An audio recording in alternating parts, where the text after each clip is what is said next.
নমস্কার বন্ধুরা, aqua life Bangla চ্যানেলে আপনাদের স্বাগত। তো আজকে আমি কথা বলবো গাপ্পি মাছের সাথে কি কি মাছ রাখা যায়। এটা আপনাদের অনেকের মনেই এই প্রশ্নটা থাকতে পারে। আজকে আমি এই প্রশ্নের উত্তর এবং সকল তথ্য আপনাদের জানিয়ে দেব। তো গাপ্পি মাছ খুব শান্ত স্বভাবের একটা মাছ। এর সাথে অ্যাকোয়ারিয়ামে মলি, প্ল্যাটি এবং সোয়ারটেল ট্রেটা যেমন নিয়ন ট্রেটা রাখা সবচেয়ে ভালো।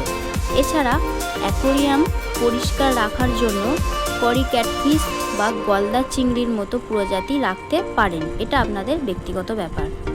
তবে অ্যাঞ্জেল বা সিচলিড জাতীয় বড় মাছ ও শিকারি মাছ এড়িয়ে চলুন। এই মাছগুলোর সাথে একদমই গাপ্পি মাছ রাখার চেষ্টা করবেন না, এমনকি ভাববেনও না। বিশেষ করে টাইগার বার্ড, এই মাছ খুব খতরনাক, মানে গাপ্পির দিক থেকে। তো এবং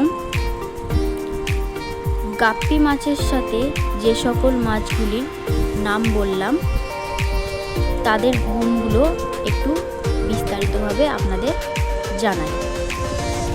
তো গাপ্পি মাছের সাথে যে সকল মাছগুলো রাখা যায়, গাপ্পি, প্ল্যাটি ফিশ এরা শান্ত স্বভাবের এবং একই পরিবেশে থাকতে পারে। 2 নম্বর, নিয়ন ট্রেটা ছোট, নিরীহ এবং রঙিন মাছ। মাছগুলো গাপ্পির সাথে দারুণ মানিয়ে নেয়। 3 নম্বর, করি ক্যাটফিশ এরা অ্যাকোয়ারিয়ামের তলদেশে থাকে এবং খাবার ও ময়লা পরিষ্কার করতে সাহায্য করে। ঝিনুক বা গলদা চিংড়ি অ্যাকোয়ারিয়ামের শ্যাওলা ও অতিরিক্ত খাবার খেয়ে পরিবেশ পরিষ্কার রাখে। এবং গাপ্পির সাথে কোন মাছগুলো রাখা যাবে না সেগুলো একটু বিস্তারিতভাবে বলে দিই।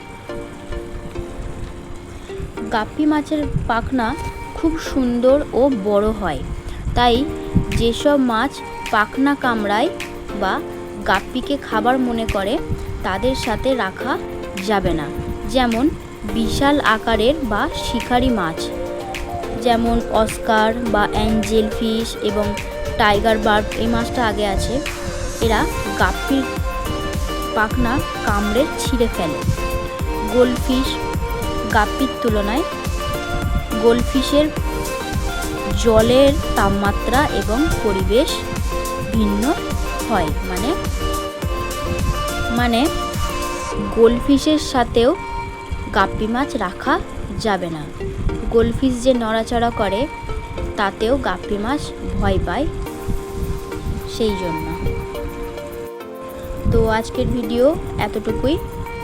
ভিডিওটা ভালো লাগলে অবশ্যই লাইক, কমেন্ট করে সাবস্ক্রাইব করে অ্যাকোয়া লাইফ বাংলা চ্যানেলের সাথে যুক্ত থাকুন, যাতে আরও নতুন নতুন ভিডিও বা আপডেট আপনারা জানতে পারেন।